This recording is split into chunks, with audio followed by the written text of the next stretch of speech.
O profeta Jacó perguntou: por que não falar, pois, da expiação de Cristo e conseguir um perfeito conhecimento dele? Farei desta pergunta o tema de meu discurso. Por que não falar da expiação de Jesus Cristo? Alma se refere à expiação como o grande plano de felicidade.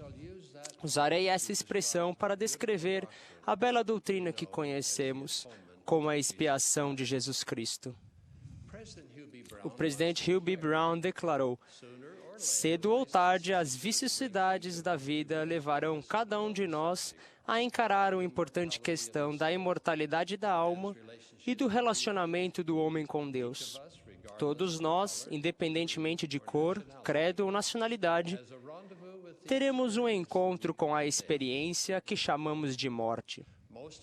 A maioria de nós, em momentos de sofrimento e perda, fez essas perguntas à sepultura: há alguma felicidade na morte? Um profeta do livro de Mórmon respondeu-nos essa pergunta com sua jubilosa manifestação de gratidão pela expiação de Jesus Cristo, que nos resgata da queda e da morte. Ó, a sabedoria de Deus, sua misericórdia e graça! Ó, a grandiosa e a justiça de nosso Deus! Gostaria de compartilhar 5 verdades sobre o grande plano de felicidade que me proporcionaram esse tipo de alegria. Primeiro, o conhecimento do plano confirma que há um Deus e que Ele tem um Filho, Jesus Cristo. O Pai e o Filho são perfeitos, vivem no céu e possuem um corpo glorificado de espírito, carne e ossos. Essas verdades nos foram reveladas nessa dispensação quando o menino Joseph Smith se ajoelhou em humilde oração e declarou mais tarde: vi 2 personagens cujo esplendor e glória desafiam qualquer descrição, pairando no ar acima de mim. Um deles falou-me, chamando-me pelo nome, e disse, apontando para o outro: este é o meu filho amado, ouve-o. Segundo, o conhecimento da identidade do Pai e do Filho nos ajuda a saber que todos fomos colocados na Terra para receber um corpo físico, adquirir experiências e provar-nos dignos de retornar a nosso Pai Celestial. Há leis que governam nossa vida mortal na Terra. Quando transgredimos a lei, pecamos. Quando pecamos, quebramos leis eternas. A lei da justiça exige um castigo ou punição. O pecado e a necessidade do arrependimento podem ser representados por um homem fazendo uma jornada. Ele carrega nas costas uma grande mochila vazia. De tempos em tempos, ele apanha uma pedra, que representa a transgressão de uma lei, e coloca a pedra na mochila que carrega nas costas. Com o tempo, a mochila fica cheia, fica pesada. O homem não consegue continuar sua jornada. Precisa de um meio de esvaziar a mochila e remover as pedras. Isso só pode ser feito pelo Salvador, por meio da expiação. Isso é possível quando exercemos fé em Jesus Cristo. Abandonamos o pecado e fazemos convênios por meio das ordenanças do Evangelho. Se perseverarmos fielmente até o fim, poderemos então voltar a viver com nosso Pai Celestial e seu Filho Jesus Cristo. Terceiro, por meio da infinita expiação, Deus proveu um meio pelo qual podemos vencer nossos pecados e voltarmos a ser completamente puros. Isso foi possível graças à eterna lei da misericórdia. A misericórdia satisfaz as exigências da justiça, por intermédio de nosso arrependimento e do poder da expiação. Sem o poder da expiação e nosso completo arrependimento, estamos sujeitos à lei da justiça. A alma ensinou que a misericórdia reclama o penitente e que o plano de redenção não poderia ser realizado, senão em face do arrependimento.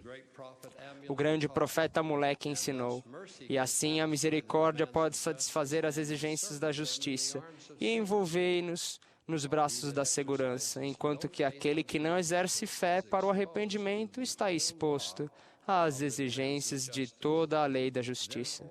Portanto, apenas para o que possui fé para o arrependimento tem efeito o grande e eterno plano de redenção. Adão e Eva, nossos primeiros pais, transgrediram a lei e foram expulsos do belo jardim do Éden.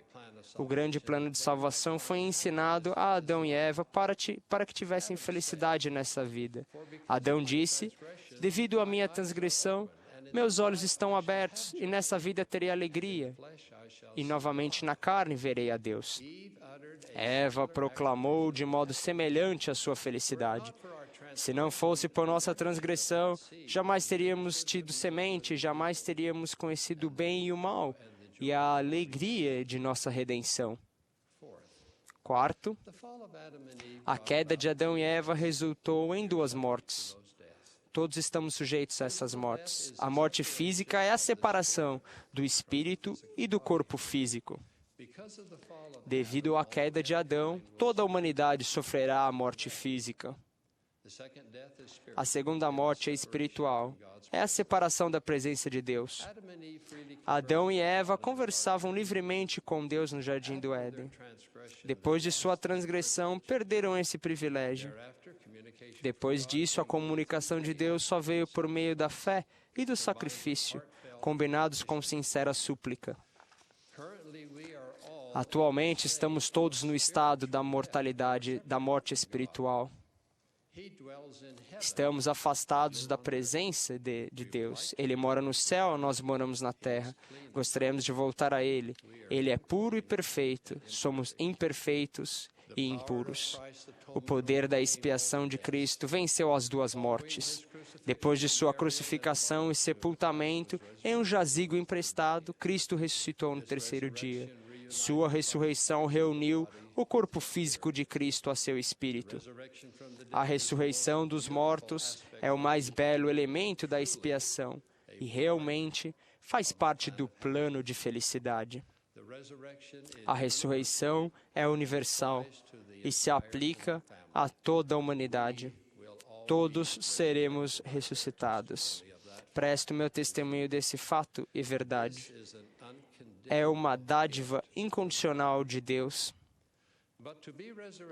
Mas o fato de sermos ressuscitados não vence a segunda morte. Para ganharmos a vida eterna e vivemos na presença do Pai e do Filho, precisamos arrepender-nos e tornarmos elegíveis para a misericórdia, que satisfará a justiça. As revelações ensinam: esta vida é o tempo de preparar-se para encontrar Deus. Não deixes o dia do arrependimento para o fim. O mesmo Espírito que possuir vosso corpo quando deixardes esta vida, esse mesmo Espírito terá poder para possuir vosso corpo naquele mundo eterno. Quinto, Jesus Cristo nasceu de uma mãe terrena, Maria. Dela, ele herdou a mortalidade e tornou-se sujeito à morte. José foi seu mentor terreno. Deus no céu foi seu pai. Dele, ele herdou a imortalidade, o poder de vencer a morte física. Como escolhido para cumprir as exigências da expiação, Jesus Cristo condescendeu em vir à terra e nascer de Maria como um bebê indefeso. Ele condescendeu a ser tentado, provado, escarnecido, julgado e crucificado, mesmo tendo o poder e a autoridade para impedir essas coisas. O presidente John Taylor descreveu a condescendência de Cristo em essas belas palavras. Foi também necessário que ele descesse abaixo de todas as coisas, para que pudesse erguer-se acima de todas as coisas. Porque se ele não se erguer e fosse exaltado pelos princípios decorrentes da expiação, não poderia erguer outras pessoas, não poderia fazer pelo outros o que não pudesse fazer por si mesmo. O sofrimento de Cristo no jardim do Getsemane é o epítomo do mais magnífico de todos os atributos de Cristo, seu perfeito amor.